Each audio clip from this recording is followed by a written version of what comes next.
পুরোহিত মশাই, আমার বড় মেয়ে কণিকার জন্য এমন ছেলে খুঁজুন যে ওকে রানী বানিয়ে রাখবে। সুমিত্রা দিদি, তুমি একদম চিন্তা করবে না, আমি তাড়াতাড়ি কবিতা মায়ের জন্য একটা সুন্দর বর দেখছি। এটা বলেই পণ্ডিতজি ওখান থেকে চলে যায়। মা, তুমি তো দিদিকে জিজ্ঞেসই করলে না যে ওর কেমন ছেলে পছন্দ। আরে, এতে জিজ্ঞেস করার কি আছে? আমার যাকে পছন্দ হবে আমার মেয়ে তাকেই বিয়ে করবে। নিজের মায়ের এরকম কথা শুনে সিঁড়িতে দাঁড়িয়ে থাকা কণিকা নিজের ঘরের দিকে চলে যায় আর নিজের গাড়ির চাবি নিয়ে তাড়াতাড়ি গাড়িতে বসে পড়ে আর নিজের বয়ফ্রেন্ড অর্ণবের সাথে দেখা করতে যায়। কি হলো কণিকা, তুমি আমাকে হঠাৎ করে এখানে ডাকলে কেন? আমার মা আমার জন্য সম্বন্ধ দেখতে শুরু করেছে। আচ্ছা, তাহলে তুমি এখনো হ্যাঁ বলনি? অর্ণব, এটা মজা করার সময় নয়। আমি সত্যি বলছি, মা আমার জন্য বড়লোক ছেলে খুঁজছে আর খুব তাড়াতাড়ি আমার বিয়ে দিয়ে দিতে চান। তো এটাতে এত চিন্তা করার কি আছে? তুমি নিজের মাকে আমার কথা বলতেই পারো। তুমি তো একদম বাচ্চাদের মতো কথা বলছো। তুমি জানো না আমার মা গরিব লোকেদের ঠিক কতটা অপছন্দ করে? আমাদের বাড়ির সব চাকররাও মিডল ক্লাস। মা যদি জানতে পারে আমি একজন পেট্রোল পাম্পে কাজ করা ছেলেকে ভালোবাসি, তাহলে তুমি ভাবতেও পারছো না যে কি হতে পারে। তাহলে এখন কি করব? আমি ভেবে নিয়েছি, তুমি তাড়াতাড়ি আমার সাথে চলো। কণিকা আর অর্ণব তাড়াতাড়ি গাড়িতে বসে কাছাকাছি একটা মন্দিরে যায় আর ওখানে গিয়ে বিয়ে করে নেয়। কণিকা, এটা আমরা ঠিক করলাম তো? তোমার মা আবার আমার উপর বেশি রেগে যাবে না তো? মা রেগে তো যাবে, কিন্তু মা আমাকে খুব ভালোবাসে। এখন আমাদের বিয়ে হয়ে গেছে, তাই মাকে আমাদের সম্পর্ক মেনে নিতেই হবে। কণিকা অর্ণবকে নিয়ে বাড়িতে যায় আর নিজের মা সুমিত্রাকে সব কিছু অর্ণবের ব্যাপারে খুলে বলে। এমনকি ওরা যে আজকে মন্দিরে বিয়ে করে নিয়েছে সেটাও বলে। এটা শুনে সুমিত্রার রাগ তো একদম আকাশের দিকে উঠে গেল। কণিকা, এটা তুই কি বলছিস? আমি তোকে রাজরানী বানাতে চেয়েছিলাম আর তুই চাকরানী হয়ে থাকতে চাস? আমি বলছি এই ছেলেটাকে ভুলে যা, নয়তো আমার চেয়ে খারাপ কেউ হবে না। দিদি, মা একদম ঠিক বলছে। ভালোবাসার জন্য তুমি এই গরিব আর বেকার পেট্রোল পাম্পার ছেলেটাকেই পেলে। আরে, ওর অবস্থা তো আমাদের বাড়ির যে কোনো চাকরের থেকেও খারাপ। শ্বেতা, মুখ সামলে কথা বল। ভুলে যাস না এখনও আমার স্বামী আর এই বাড়ির জামাই। মা, তোমার যদি এই বিয়েতে আপত্তি থাকে তাহলে কোনো ব্যাপার না। আমরা তো এখানে আশীর্বাদ নিতে এসেছিলাম। চলো অর্ণব, আমরা আর এখানে কখনো আসবো না। কণিকা অর্ণবের হাত ধরে এবং অর্ণবের সাথে তার বস্তিতে চলে যায় কিছু না নিয়ে। আর ওদিকে সুমিত্রা আর শ্বেতা দুজনেই কণিকার সাথে সব সম্পর্ক ছিন্ন করে দেয়। বড় বাংলোয় থাকা এবং আদরে বড় হওয়া কণিকার নিজের রাজকুমারকে তো পেয়ে গেছিল, কিন্তু টাকার অভাব এবং একটা ছোট্ট ঘরে থাকাটা যতটা কণিকা সহজ ভেবেছিল ঠিক ততটা নয়। আহ আহ আমার হাত! সিনেমায় হিরোইনরা তো এত সহজে রান্না করে ফেলে, কিন্তু এখন রিয়ালিটিতে আমি বুঝতে পারছি খাবার বানানো কতটা কঠিন কাজ। উনুনে রান্না করার ফলে বারবার কণিকার হাত পুড়ে যাচ্ছিল, কিন্তু সে তাও অর্ণবের জন্য অনেক কষ্টে রান্না করে। আজকে আমি তোমার জন্য প্রথমবার নিজের হাতে খাবার বানিয়েছি। খেয়ে বলো কেমন হয়েছে। দেখে তো খুবই ভালো লাগছে, একবার খেয়ে তো দেখি। আরে বাহ, এটা তো অসাধারণ হয়েছে। আমি জানতাম যে খাবার তো আমি ভালোই বানাবো। দাও, এবার আমিও একটু চেখে দেখি। কণিকা যখনই নিজের হাতে তৈরি রান্নাটা খায় সে সঙ্গে সঙ্গে ওটাকে বের করে দেয়। এর মধ্যে তো অনেক বেশি নুন হয়ে গেছে। এই খাবার তো মুখে তোলারও যোগ্য নয়। অর্ণব, তুমি এই খাবারটা কি করে খেলে? এই খাবারের স্বাদটা ভালো হোক কি না হোক, এর মধ্যে অনেকটা ভালোবাসা মেলানো আছে। আমি জানি তুমি তোমার মায়ের বাড়িতে একটা চামচটুকুও তোলনি, আর সেই তুমি এখানে রান্না করছো। তুমি যে এত কষ্ট করে ভালোবেসে আমার জন্য খাবার বানিয়েছো, এটাই আমার জন্য অনেক। এইটা বলেই অর্ণব নুন দেওয়া খাবারটাই খেতে থাকে, যেটা দেখে কণিকার চোখ জলে ভরে ওঠে। অর্ণব হয়তো টাকা পয়সার দিক থেকে গরিব ছিল, কিন্তু সে মনের দিক থেকে অনেক বড় লোক ছিল, আর তাই কম পয়সার মধ্যেও কণিকাকে ভালোভাবে দেখভাল করছিল। এইভাবেই সময় কাটতে থাকে আর অর্ণব আর কণিকার বিয়ের কয়েক মাস কেটে যায়। আর আজকে কণিকা অর্ণবকে তার জীবনের সব থেকে খুশির খবর দিতে চলেছিল। কণিকা, তুমি এটা সত্যি বলছো? আমি তো বিশ্বাসই করতে পারছি না। হ্যাঁ, আমি সত্যি বলছি, তুমি বাবা হতে চলেছ আর আমি মা। কণিকা, তুমি এটা ভাবতেও পারবে না যে আমি আজকে কতটা খুশি। এখন তো আমি আরো অনেক কষ্ট করব আর আমার হবু সন্তানকে খুব ভালোভাবে বড় করব। একদিকে অর্ণব আর কণিকার জীবনে যখন এত বড় খুশি এসছিল, উল্টো দিকে মা সুমিত্রা আর বোন শ্বেতাকে সব সময় লোকেদের কাছ থেকে ভুলভাল কথা শুনতে হতো। আরে সুমিত্রা, আজকাল তোর বড় মেয়ে কণিকাকে কোনো পার্টিতে দেখা যায় না। ওর শরীর ভালো আছে তো? আরে হ্যাঁ, ওর শরীর ভালো আছে। ও আসলে পড়াশোনার জন্যে বাইরে গেছে। আরে সুমিত্রা, কেন মিথ্যে বলছো? আমরা জানি তোমার বড় মেয়ে কণিকা পেট্রোল পাম্পে কাজ করা ছেলেকে বিয়ে করেছে। যখন জানো তাহলে বাজে বকছো কেন? এটা বলেই সুমিত্রা নিজের কিটি পার্টি থেকে বাড়ি ফিরে চলে আসে। আর ওদিকে কি রে শ্বেতা, আমরা তো ভেবেছিলাম তোর বড়দির বিয়েতে ডেস্টিনেশন ওয়েডিং হবে, যেখানে আমরা সবাই অনেক মজা করব।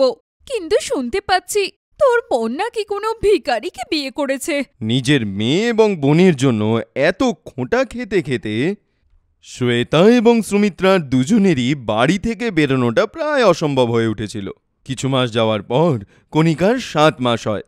অর্ণব কণিকাকে চেক আপ করানোর জন্য একটা সরকারি হাসপাতালের দিকে নিয়ে যাচ্ছিল। এমন সময় রাস্তার ধারে দাঁড়িয়ে থাকা একটা দামি গাড়ি থেকে শ্বেতা এবং সুমিত্রার চোখটা তাদের দিকে যায়। এটা কি মা? দিদি তো প্রেগন্যান্ট। দেখ, এই অবস্থাতে ও আমার মেয়েকে বাজে সরকারি হাসপাতালে নিয়ে যাচ্ছে। আমি তো ওকে আগেই বুঝিয়েছিলাম, কিন্তু ওর মাথাতেই ভালোবাসার ভূত চেপেছিল। ওর জন্য আমরা কোনো কিটি পার্টি, ফাংশন বা বাইরে কোথাও ঘুরতে যেতে পারি না। আমাদের লোকেদের থেকে মুখ লুকিয়ে বেড়াতে হয়। ওদের আমরা এইভাবে ছাড়ব না। তুই ঠিক বলেছিস শ্বেতা, এবার সময় এসে গেছে। আমরা ওদের অকাত মনে করিয়ে দেব। নিজেদের দামি গাড়িতে বসে মা এবং মেয়ে কণিকা আর অর্ণবের পিছু নেয় আর দেখে যে ওরা দুজন একটা ছোট্ট ঘরের দিকে ঢুকছে, যেটা দেখে এখন মা মেয়েও ওদের পিছন পিছন সেই ঘরেই ঢোকে। এতদিন পরে নিজের মা এবং বোনকে দেখে কণিকা প্রচণ্ড খুশি হয়ে ওঠে। আরে মা, শ্বেতা, তোমরা দুজন এখানে হঠাৎ করে? হ্যাঁ, ভাবলাম দেখে যাই যে তুই কি অবস্থায় আছিস। বেঁচে আছিস নাকি মরে গেছিস? আরে না শ্বেতা, আমি খুব ভালো আছি। আর তোমরা দাঁড়িয়ে আছো কেন? এসো, বসো। কোথায় বসবো? কথা তো এভাবে বলছিস যেন এখানে সোফা লাগিয়ে রেখেছিস। মাটিতে বসার অভ্যেস নেই আমাদের। আপনারা 1 মিনিট দাঁড়ান, আমি এক্ষুনি প্রতিবেশীর থেকে চেয়ার নিয়ে আসছি। এটা বলেই অর্ণব দৌড়ে দৌড়ে প্রতিবেশীর বাড়ি যায় আর ওখান থেকে চেয়ার নিয়ে আসে, এনে নিজের শাশুড়ি এবং শালিকে দেয়। যার পরে অর্ণব নিজের বউকে খুব যত্ন করে বসায় আর উনুনে গিয়ে ওদের দুজনের জন্য চা বানাতে শুরু করে। তুমি এই ছোট বাড়িতে কিভাবে থাকো কণিকা? এর থেকে তো আমার বাথরুম বড়। আমার তো এখানে দম বন্ধ হয়ে আসছে। ঠিক বললাম না মা? হ্যাঁ মা, আর এটা কি? তোমাদের কাছে গ্যাসও নেই? তোমরা উনুনের মধ্যে খাবার বানাও? সুমিত্রা আর শ্বেতার এত খোঁটা খাওয়ার পর কণিকা আর অর্ণবের খারাপ তো অবশ্যই লাগে, কিন্তু ওরা কিছু বলে না ওদের। তারপরে অর্ণব সুমিত্রা আর শ্বেতাকে চা দিতে আসে। আরে, এটা কিরকম চা কণিকা? তুমি তোমার বরকে জানাওনি যে আমরা গ্রিন টি খাই? এই গরিবের দুধ চা নয়। মা, আমার বাড়িতে তো তুমি এরকম গরিবের চাই পাবে। যদি তুমি গ্রিন টি খেতে চাও তাহলে পাশেই একটা রেস্টুরেন্ট আছে, ওখানে গিয়ে তুমি গ্রিন টি খাও। কণিকার এই উত্তরটা শুনে শ্বেতা আর সুমিত্রার মুখটাই নেমে যায়। কিন্তু তারপরেও ওদের দুজনের কেউই থামতে চায় না আর প্রত্যেকটা ছোট ছোট জিনিস নিয়ে কণিকা আর অর্ণবকে কথা শোনাতে থাকে। কিন্তু বেচারা কণিকা সব কিছু মুখ বুজে সহ্য করে। এইভাবেই কিছুটা সময় পেরোয় এবং কণিকার হঠাৎ করে পেটে খুব ব্যথা হয়। আহ, আমার পেট! আহ! কণিকা, তুমি ঠিক আছো তো? অর্ণব তাড়াতাড়ি করে কণিকাকে আগে সামলায়, তাকে ওষুধ দিয়ে সুন্দর ঘুম পাড়িয়ে দেয়, যার পর কণিকার আস্তে আস্তে আরাম লাগতে শুরু করে। দেখলি নিজের অবস্থা? করেছিস তো গরিবকে বিয়ে। যদি আমার পছন্দের ছেলেকে বিয়ে করতিস তাহলে আজকে মাটিতে নয় মখমলের বিছানায় শুয়ে থাকতিস, আর তোর পা তোর এই গরিব বর নয় চাকররা এসে টিপে দিত। ব্যাস মা, অনেক হয়েছে। অনেকক্ষণ থেকে তোমাদের বাজে কথা শুনছি, কিন্তু আর একটাও না। হতে পারে আমি মখমলের বিছানায় ঘুমাই না, কিন্তু যে শান্তি আমি এই মাটিতে শুয়ে পাই সেটা ওই মখমলের বিছানায় কোনোদিন পাবো না। হ্যাঁ, 10টা চাকর আমার হাত পা টিপে দিত, কিন্তু আমার স্বামী কোনোদিন ফিরেও তাকাতো না। আমি গরিব হতে পারি, কিন্তু অনেক ভালো আছি। কম টাকাতেও অর্ণব সব দিক থেকে আমার খেয়াল রাখে। আমি তো ভেবেছিলাম তোমরা দুজন এখানে নিজের বোন আর মেয়ের জন্য এসেছ, কিন্তু এটা আমার ভুল ধারণা ছিল। তুমি তো এখানে আমাদের খোঁটা দিতে এসেছ। যদি এবার তোমাদের হয়ে গিয়ে থাকে তাহলে তোমরা আসতে পারো। কণিকার এইসব কথা শুনে সুমিত্রা এবং শ্বেতা নিজের ভুলের কথা বুঝতে পারে আর তারা তাদের কাছ থেকে ক্ষমা চায়। কণিকা মা, তুই ঠিকই বলেছিস। মা হওয়ার পরেও এই অবস্থায় আমি তোকে কষ্ট দিয়েছি। আমায় ক্ষমা করে দে, আমার ভুল হয়ে গেছে মা। দিদি, আমাকেও ক্ষমা করে দিও। আমি তো তোমার বোন ছিলাম, আমিও তোমার কথা ভাবিনি। আপনারা এরমভাবে ক্ষমা চাইবেন না। আপনাদের জায়গায় অন্য কেউ হলেও হয়তো এটাই করত। এত কিছু বলার পরেও অর্ণবের এরকম ব্যবহার দেখে সুমিত্রা এবং শ্বেতা দুজনেই কেঁদে ফেলে। এবার সুমিত্রা অর্ণবকে নিজের কোম্পানিতে একটা ভালো পোস্ট দিয়ে দেয়, আর অর্ণব নিজের অর্জন করা টাকা দিয়ে কণিকা নিজের জন্য একটা বড় বাড়ি কেনে। আর এটা চলাকালীন কিছু মাসের মধ্যেই কণিকার একটা সুন্দর ফুটফুটে মেয়ে হয়, আর এখন ওদের ছোট্ট পরিবার বেশ আনন্দেই দিন কাটাচ্ছে। বন্দনা আর ঘনশ্যাম দুই ভাই বোন বেশ মিলজুলিয়ে থাকত। বন্দনার ফ্যামিলি ছিল মিডল ক্লাস ফ্যামিলি। বন্দনা আর ঘনশ্যামের পড়াশুনো শেষ হওয়ার পরে ওরা দুজনে একটা খুব ভালো কোম্পানিতে কাজ শুরু করে। এবার বন্দনার বিয়ের বয়স হয়ে গেছিল। বন্দনার মা সরিতা ওর জন্য একটা ভালো ছেলে খুঁজছিল।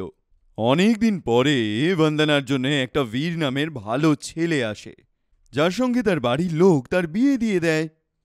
কিছুদিনের মধ্যেই বীরের কাজটা চলে যায়। এবার বীর আর বন্দনা দুজনেই খুব চিন্তায় ছিল। বীর, এখন যদি তুমি একটা চাকরি না পাও তাহলে আমাদের খুব মুশকিলে পড়তে হবে, কারণ যা কিছু সেভিংস ছিল সবকিছুই ধীরে ধীরে শেষ হয়ে যাচ্ছে। এবার বন্দনা তুমিই বলো আমি কি করব। আমি তো খুব চেষ্টা করছি যাতে যত তাড়াতাড়ি সম্ভব আমার একটা চাকরি হয়ে যায়, কিন্তু জানি না আমার ভাগ্যটা এত খারাপ কেন। বাড়ির এত খরচ আমরা কি করে ম্যানেজ করব? এখন সবকিছুই ভগবানের হাতে, উনিই কিছু একটা করতে পারবেন। আমি আমার ভাইয়ের সাথে কথা বলছি তোমার চাকরির ব্যাপারে, হয়তো ও তোমার কোনো সাহায্য করতে পারবে। কিছুক্ষণ পরে বন্দনা নিজের ভাই ঘনশ্যামকে ফোন করে আর তাকে তার ঘরের সব জিনিসটা খুলে বলে, যেটা শুনে ঘনশ্যাম বলে, আমি নিজের পুরো চেষ্টা করব যাতে জামাইবাবু চাকরি পেয়ে যায়। হ্যাঁ ভাই, একটু তাড়াতাড়ি করিস, কারণ আস্তে আস্তে যত দিন যাচ্ছে আমাদের সমস্যাও দিন দিন একইভাবে বাড়তে থাকছে। আমি বুঝে গেছি দিদি। এটা বলেই বন্দনা আর ঘনশ্যাম ফোনটা রেখে দেয়। আর পরের দিনই ঘনশ্যাম নিজের অফিসে ভ্যাকেন্সির ব্যাপারে কথা বলে, কিন্তু এটাতে ওর বস পুরোপুরি মানা করে দেয়। তাই জন্য ঘনশ্যাম একটু চিন্তায় পড়ে যায়। ঘনশ্যাম তার কিছু বন্ধুর কাছেও কাজের ব্যাপারে অনেক খোঁজ খবর নেয়, কিন্তু সে কোথাওই তেমন কোনো চাকরি খুঁজে পাচ্ছিল না। আর তাই হার মেনে নিয়ে ঘনশ্যাম বন্দনাকে ফোন করে, দিদি আমি পুরো চেষ্টা করেছিলাম, কিন্তু জামাইবাবুর জন্য চাকরি পেলাম না। ভাই, আমি তো তোর ভরসাতেই বসেছিলাম, কিন্তু আমার সেই ভরসাও ভেঙে গেল। এখন সংসার চালানোর জন্য বীরকে ছোটখাটো কোনো কাজই করতে হবে। দিদি তোমার টাকার যদি কোনো প্রয়োজন হয় তাহলে তুমি পরিষ্কার আমার কাছ থেকে চেয়ে নিও, একদম কিছু ভাববে না। কিন্তু আমি তোমার কন্ডিশনটা বুঝতে পারছি। আজ না হোক কাল জামাইবাবু একটা ভালো চাকরি পাবে। ঘনশ্যাম নিজের কথাটা বলে ফোনটা রেখে দেয়। তার অনেকদিন পরেও বীর কোনো চাকরি খুঁজে পায় না। শেষে একটা ফ্যাক্টরিতে ওকে মজদুরের কাজ করতে হয়। এখন সংসারে নিত্য প্রয়োজনীয় জিনিসের জন্য টাকা রোজগার করতেও সে হাঁপিয়ে উঠছিল।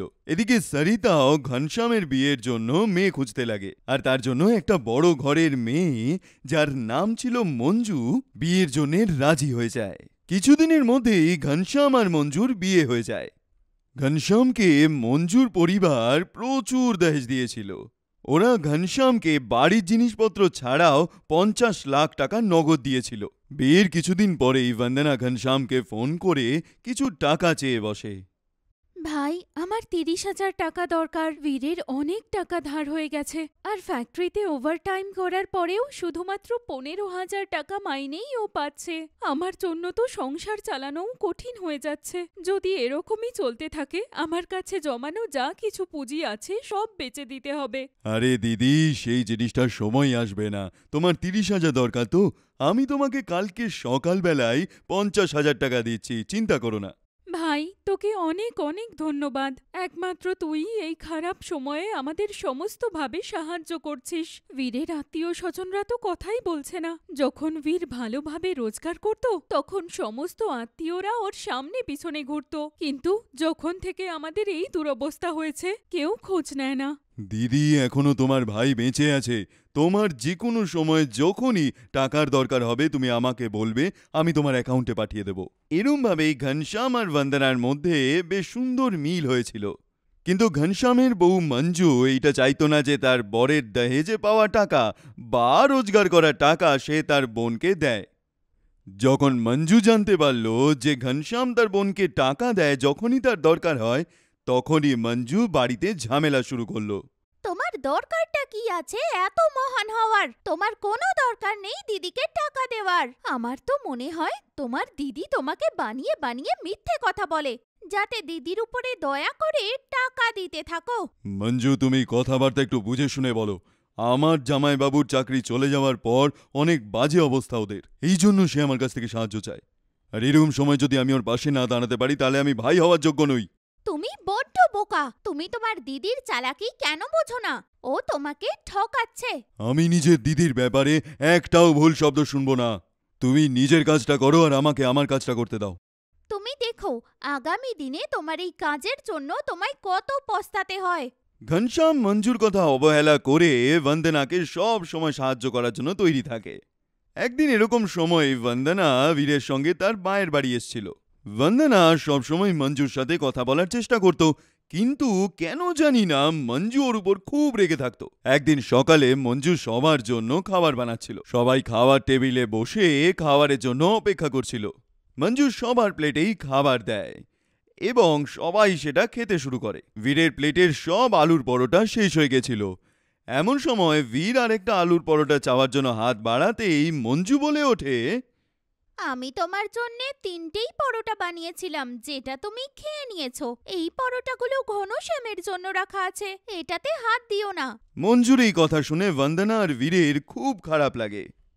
সরিতা এই কথাতে মঞ্জুকে খুব বাজেভাবে উত্তর দিয়ে দেয়। মঞ্জু, আমার প্লেটেও যদি খাবার কম পড়ে যায় আর তাও আমার খাবার ইচ্ছে করে, তাহলে তুমি আমাকেও এটাই বলবে? না মা, আমি আপনার জন্যে আরো বানিয়ে দেব। তাহলে তুমি জামাইকে এভাবে কেন বললে? ও আমাদের অতিথি, ওর ভালো করে দেখাশোনা করাটা আমাদের দায়িত্ব। তুমি গিয়ে আরও পরোটা বানিয়ে দাও।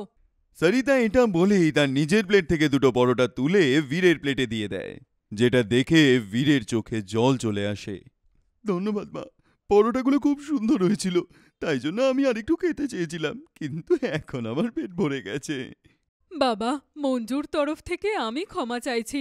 ওর কথাই কিছু মনে করো না। তুমি এই পরোটাগুলো খেয়ে নাও, নয়তো আমার খারাপ লাগবে।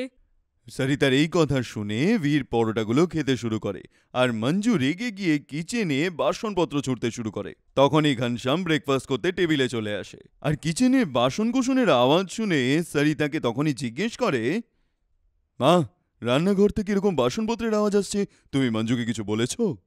না ভাই, মা কিচ্ছু বলেনি। আমার মনে হয় মঞ্জুর একটু শরীর খারাপ হয়েছে, তাই হয়তো ও একটু রেগে রেগে কাজ করছে। আচ্ছা, কোনো ব্যাপার নয়, কিছুক্ষণের মধ্যেও নিজেই ঠিক হয়ে যাবে। বন্দনা ঘনশ্যামের কান অব্দি কোনো খবর যেতেই দেয় না, আর ওর নিজের তৈরি করা গল্প দিয়ে ঘনশ্যামকে গুলিয়ে দেয়। সবাই খাবার খেয়ে নিজের নিজের কাজের জন্য বেরিয়ে পড়ে, কিন্তু বীরের মনে মঞ্জুর কথাগুলো এখনও বসেছিল। আর সন্ধেবেলা নিজের কাজ থেকে বাড়িতে ফিরে ও বন্দনার সঙ্গে কথা বলে। বন্দনা, আমরা এখানে অনেক দিন ধরে আছি, আমার মনে হয় আমাদের এবার যাওয়া উচিত। আমি জানি তুমি এই কথাগুলো কেন বলছো। তোমার মঞ্জুর কথাই খারাপ লেগেছে না? না বন্দনা, কথাটা এরকম নয়। ওকে আমাদের জন্য খাবার বানাতে হয়, আমাদের এঁটো বাসন কোসনগুলো ওকেই মাজতে হয়। ওই বেচারার আমাদের জন্য অনেক অসুবিধে হচ্ছে। আমরা এখানে অতিথি হয়ে এসেছিলাম, অনেক দিন থেকে গেছি, এবার আমাদের ফেরত যাওয়া উচিত। হ্যাঁ বীর, আমি তোমার কথা বুঝতে পেরেছি, কিন্তু আমি ভাবিনি মঞ্জু তোমার সাথে এরকম ব্যবহার করবে। আমরা কাল সকালেই বাড়ি চলে যাব। বন্দনা এইটুকুনি বলেই বীর আর নিজের জিনিসপত্র সুটকেসে প্যাক করে ফেলে। আর সকাল হতেই ওরা নিজেদের বাড়ির দিকে রওনা দেওয়ার জন্য প্রস্তুত হয়ে পড়ে।